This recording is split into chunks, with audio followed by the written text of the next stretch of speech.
Buttercup, Buttercup, Buttercup. It's like when one brick falls, another one just falls right behind it. First you had Tom Steyer had to leave the race, and he's a billionaire. Now you got Pete Buttercup has to drop out. When I found out about this, I laughed so hard. I smiled. I pulled a Joker grin at this, and I'm sure many of you did as well. I was just waiting to see who was going to fall next. I didn't think it was actually going to be him, to be honest. I thought Mike Bloomberg was going to be the next one to fall. But here we are. And to be honest, I think Mike Bloomberg will probably be next, but we'll see. And if he does, he'll get the same treatment as well. So Pete Buttercup has bowed out of the race. That was one of the headlines. It said he It said he bowed out. Those of you who are like really looking deep into when I'm saying those words, you'll understand why I'm laughing. Okay, let me try to get myself together and read this article. Former South Bend.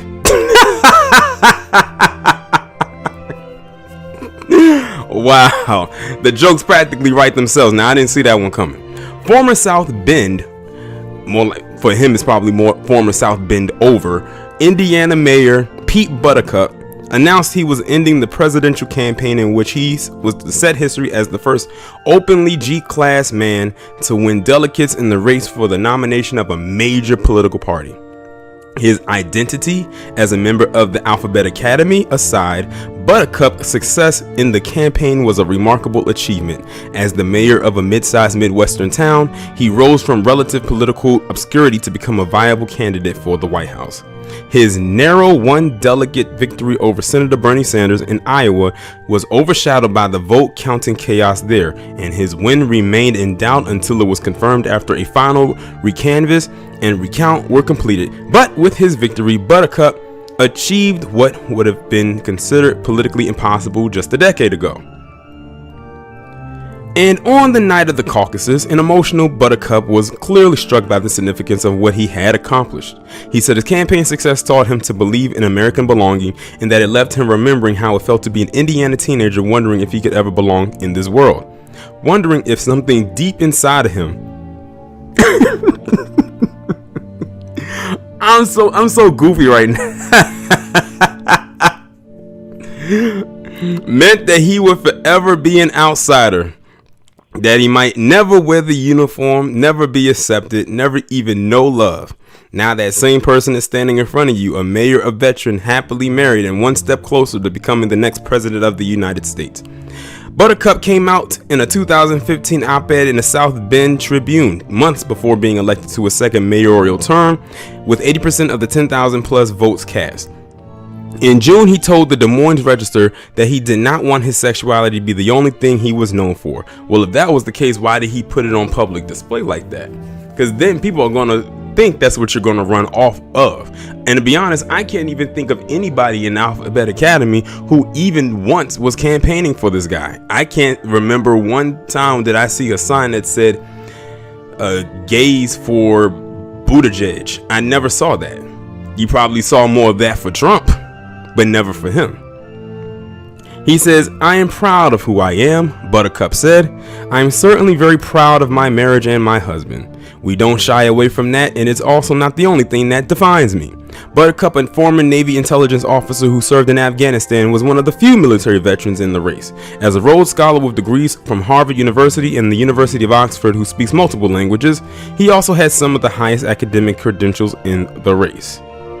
At the age of 38, he was the youngest of the presidential candidates, yet he failed to connect with voters under the age of 30, and quite honestly, people who were of heavy melanin, aka black people. I'm gonna stop reading right here. I might pull it back up. Let's be real here.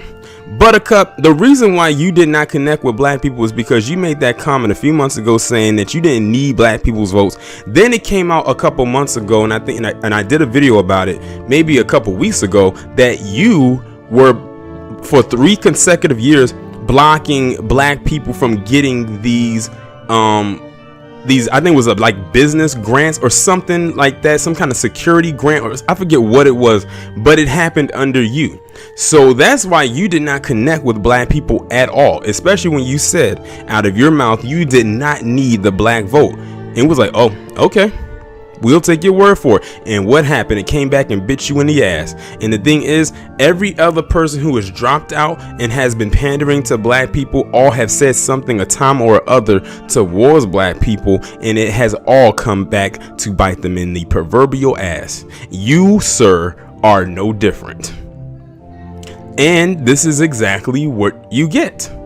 I feel absolutely nothing for you or anybody else in this race, this campaign, or whatever you want to call it. It's like I said, at this point, it's running itself like a 3-ring circus. I don't take any of you seriously. Like, November is right around the corner. It'll be here before you know it, and we gonna really see what goes down November 4th or whatever day the election is. And like I said, I don't even have to go out and say that I'm gonna vote for this person or that person, because I have a feeling I already know what the outcome is going to be. So, with that being said, I'm gonna go ahead to end the video on this note. Y'all let me know what y'all think about this down in the comments. Like, share, subscribe. Make sure you follow me on Twitter if you have not done so already. Have your notifications turned on, and I will talk to you in the next one.